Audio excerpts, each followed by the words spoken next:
नमस्कार, मैं हूं आमिल बेग। आप देख रहे हैं सिटी बुलेटिन न्यूज़। पेश हैं आज के प्रमुख समाचार। अखिल भारतीय महापौर परिषद की 111वीं राष्ट्रीय कार्यकारिणी समिति की 2 दिवसीय सम्मेलन कल से अयोध्या में शुरू हो रहा है। सम्मेलन में देश भर के 70 महापौर शामिल होंगे। कल 12 व 13 सितंबर को महापौर परिषद का सम्मेलन देवकाली स्थित एक होटल में होगा। इस सम्मेलन में यूपी के अलावा कई अन्य स्टेट के महापौर शामिल हो रहे हैं। सम्मेलन की अध्यक्षता नगर विकास मंत्री आशुतोष टंडन करेंगे। यह जानकारी महापौर ऋषिकेश उपाध्याय ने आज पत्रकारों को। इसमें पूरे देश के महापौर आ रहे हैं। गुजरात से हमारे आ चुके हैं कुछ लोग, गुजरात, महाराष्ट्र, वडोदरा, सूरत, दिल्ली, चंडीगढ़, पंजाब, बिहार, गंगटोक, पूरे देश से लोग आ रहे हैं। चूँकि यहाँ कनेक्टिविटी के नाते कुछ महापौर चाहकर भी नहीं आ पा रहे हैं, क्योंकि फ़्लाइटें कोरोना काल है तो फ़्लाइटें कई बंद हो चुकी हैं। इस नाते कुछ लोगों का कार्यक्रम, लेकिन लगभग हमारे महापौर यहाँ पर आ रहे हैं। पहले तो मैं बहुत बहुत धन्यवाद देना चाहूँगा ऑल इंडिया मेयर्स काउंसिल का कि उन्होंने अयोध्या नगर निगम को जो हमारा उनका न्योता है उनको यहाँ आने का उन्होंने स्वीकार किया। ये माननीय मुख्यमंत्री जी की परिकल्पना भी है कि जो अयोध्या का विकास हो वो सर्वसमावेशी हो। यहाँ पर भारत के सभी राज्यों का जो कल्चर है, जो उनकी संस्कृति है, जो उनका खान पान है, जो उनका रहन सहन है, जो उनका हमारे मर्यादा पुरुषोत्तम प्रभु श्री राम के बारे में जो उनके विचार हैं, जो उनके जीवन चरित्र का जो भाग उन्होंने अपने जीवन में आत्मसात किया है, उसका समावेश यहाँ के विकास में होना चाहिए। तिरंगा यात्रा निकालने को लेकर आम आदमी पार्टी पर आज जगत गुरु स्वामी परमहंस आचार्य ने अपनी कड़ी प्रतिक्रिया व्यक्त की। परमहंस आचार्य ने कहा कि भारत तेरे टुकड़े होंगे कहने वाले गैंग का समर्थन कर अभिव्यक्त की आज़ादी बताने वाली आम आदमी पार्टी जनता की दुश्मन है। उन्होंने अरविंद केजरीवाल को रंग बदलने वाला गिरगिट रूपी इंसान बताया। उन्होंने कहा कि अरविंद केजरीवाल पहले अयोध्या आएं, सरजू स्नान करें और रामलला का दर्शन करें तथा साधु संतों से क्षमा मांगे। यही नहीं, भारत माँ से भी क्षमा मांगे। जिस तरह से देश विरोधी नारे लगाने वालों का उन्होंने समर्थन किया था, उन्हें क्षमा मांगकर अपने पाप धुलना चाहिए। आम आदमी पार्टी जनता की सबसे बड़ी दुश्मन है। दिल्ली में जब जेएनयू में देश विरोधी नारा लग रहे थे, भारत तेरे टुकड़े होंगे, उनका समर्थन करने वाली आम आदमी पार्टी मर्यादा पुरुषोत्तम भगवान श्री रामलला की धर्म नगरी में तिरंगा यात्रा निकालने आ रही है। ये हास्यास्पद है।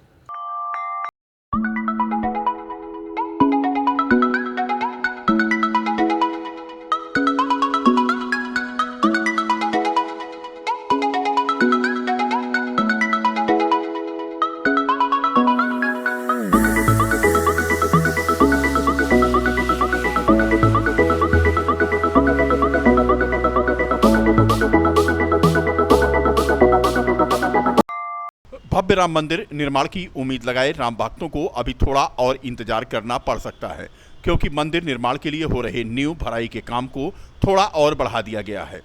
पहले नींव भराई 44 लेयर की होनी थी, लेकिन अब मजबूती के मानकों को ध्यान में रखते हुए 4 लेयर और बढ़ा दी गई है। इसी के साथ अब नींव की भराई 48 लेयर की होगी। श्री राम जन्मभूमि तीर्थ क्षेत्र ट्रस्ट का दावा है कि लेयर बढ़ाए जाने के बाद भी 20 सितंबर तक नींव भराई का काम पूरा कर लिया जाएगा। महामंत्री चंपत राय ने बताया कि राम मंदिर की मजबूती के लिए ट्रस्ट किसी प्रकार की जल्दीबाजी नहीं करना चाहता है। ऐसी भी लगभग 48 लेयर पड़ेंगी। पहले 45 पड़नी थी, अभी और मोटी सतह डाली जा रही है। 48 लेयर पड़ेंगी और शायद 42 पड़ चुकी हैं पूरी। मैंने अभी जानकारी नहीं ली है, लेकिन तो भी मुझे लगता है 42 हो चुका है।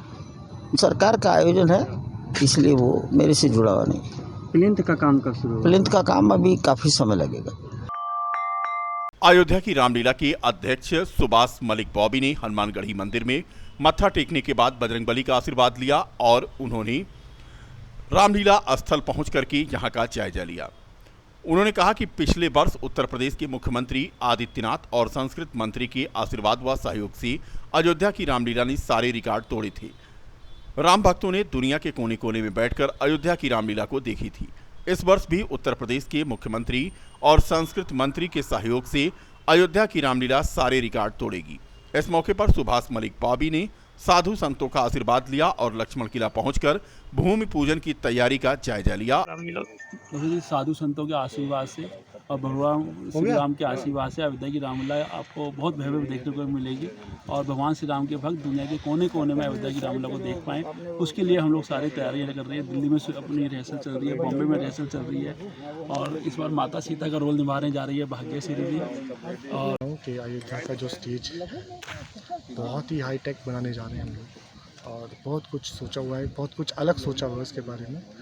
और हम चाहते हैं कि राम मंदिर की जो धरोहर है, राम मंदिर की जो चीज़ें हैं, वो हम इस मंचन के द्वारा स्टेज पर हम दिखाएं। वो चाहे कलाकार हों और चाहे स्टेज की रूपरेखा हो। और हमारे व्यास जी, विनोद जी हमारे साथ में खड़े हैं। इस मंचन में जो म्यूज़िक कर रहे हैं, जो म्यूज़िक जो थाना समाधान दिवस के अवसर पर जिलाधिकारी और एसएसपी ने आज कोतवाली बीकापुर में मौजूद रहकर आम जन समस्याओं को सुना तथा उनके समाधान के लिए संबंधित को निर्देशित किया। जनपद के अन्य थानों पर भी संबंधित अधिकारियों द्वारा जन समस्याओं को सुनकर उनका निस्तारण किया गया। बीकापुर में आम जन समस्याओं को आज एसएसपी और डीएम ने सुना। इसी कड़ी में कोतवाली नगर में भी आज एसएचओ के द्वारा लोगों की समस्याएं सुनी गईं। बता दें कि थाना समाधान दिवस का आयोजन आज हुआ था। जनपद में थाना समाधान दिवस पर कुल 103 प्रार्थना पत्र प्राप्त होने के बाद 24 प्रार्थना पत्रों का मौके पर निस्तारण किया गया। शेष 79 प्रकरणों में राजस्व व पुलिस की संयुक्त टीम बनाकर समयबद्ध और गुणवत्तापूर्वक निस्तारण करने के निर्देश दिए गए।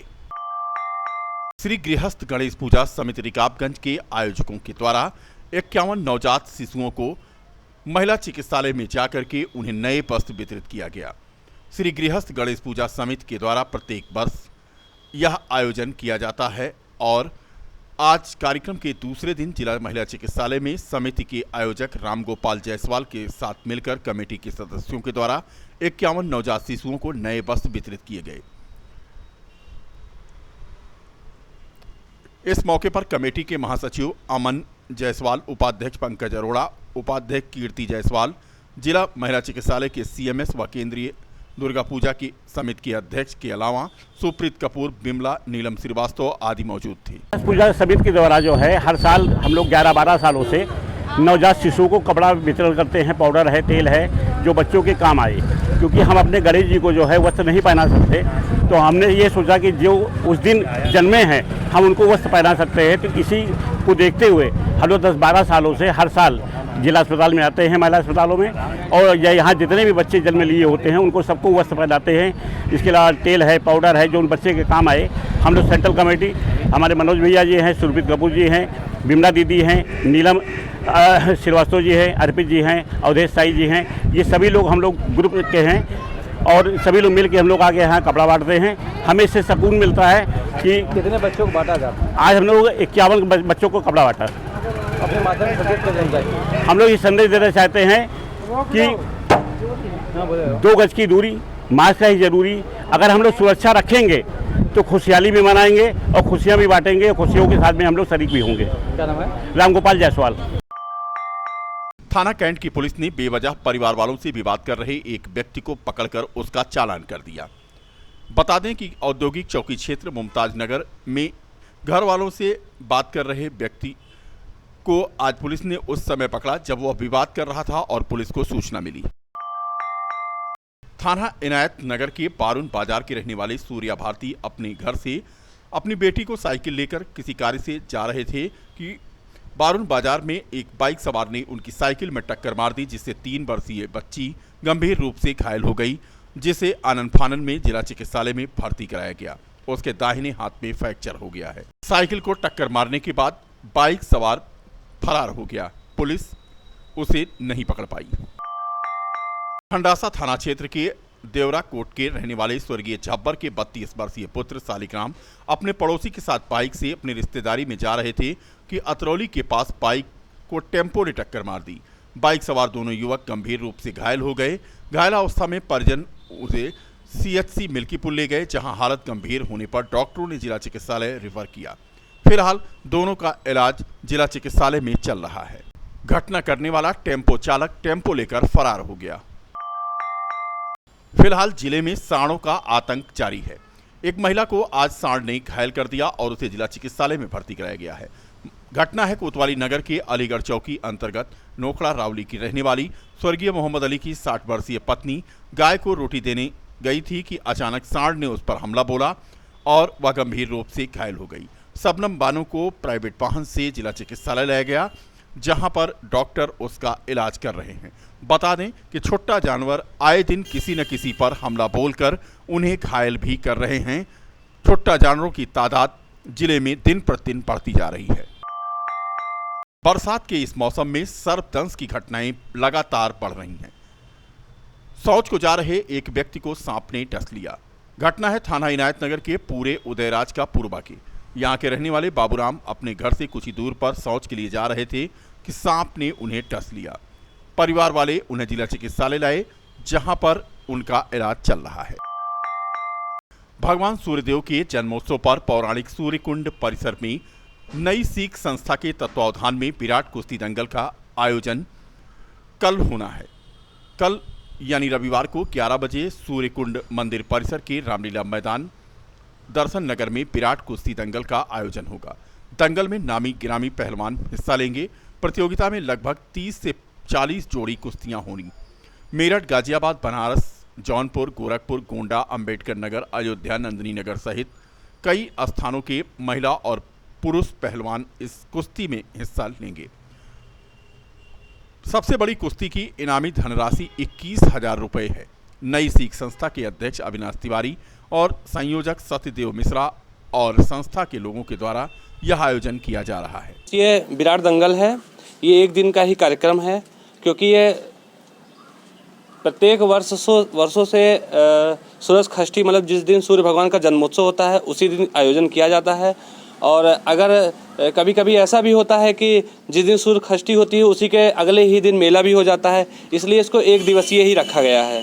एक दिवसीय कार्यक्रम में ही काफ़ी भीड़ रहती है और उसके बाद मेला का भी कार्यक्रम देखा जाता है। ये तो इस बार ऐसा हुआ है कि हफ्ते भर का हमें समय मिला है। ये भैया सूर्य भगवान का जन्मोत्सव है और यहाँ का पौराणिक है। इसका शायद मैं भी अनुमान नहीं लगा सकता, जैसा कि अभी हमारे संरक्षक महोदय जी ने बोला है। खंडासा थाना क्षेत्र के अमरगंज बाजार स्थित शारदा सहायक नहर की दक्षिणी पटरी पर शुक्रवार की देर शाम शौच करने गई 32 वर्षीय विवाहिता रेणु पत्नी राजकुमार यादव निवासी देवरासंती का पूर्वा थाना बल्दीराय जनपद सुल्तानपुर नहर में जा गिरी और गिरने की आवाज सुनने के बाद बहन के लड़के अविनाश ने मोटरसाइकिल खड़ी करके मौके पर पहुंचकर गुहार लगाते हुए पुलिस को सूचना दी थी। सूचना मिलने पर पहुंची पुलिस ने विवाहिता के मौसेरे भाई अविनाश से पूछताछ करते हुए इलाकाई गोताखोरों को नहर में खोजबीन के लिए उतार दिया था। कड़ी मशक्कत के बाद जब नहीं पता चला तो खंडासा पुलिस ने एनडीआरएफ के जवानों को बुलाया। एनडीआरएफ के जवान स्टीमर से शारदा सहायक नहर में विवाहिता रेणु यादव व उसके 6 वर्षीय बेटे की खोज में लगे रहे। 12 घंटे के बाद 24 घंटे बीतने को है, लेकिन विवाहिता का अब तक कोई पता नहीं चला है। खंडासा पुलिस को सूचना मिली कि एक महिला निवासी सोनबरसा हैदरगंज थाना इनायत नगर जो अपने मैके में एक माह से रह रही थी, अपने बच्चे 6 वर्षीय बालक के साथ अपने बहन के लड़के अविनाश कुमार के साथ दवा लेने के लिए मोटरसाइकिल से निकली थी। ग्राम घटोली के सामने थाना खंडासा क्षेत्र में नहर के किनारे अपने बहन के लड़के से शौच करने के लिए गई थी, लेकिन वापस न आने पर जब उसके बहन के लड़के ने तलाशा तो चप्पल नहर किनारे मिली है। शंका की जा रही है कि नहर में गिर गई हो। थाना स्थानीय पुलिस व गोताखोरों की टीम द्वारा तलाश की जा रही है।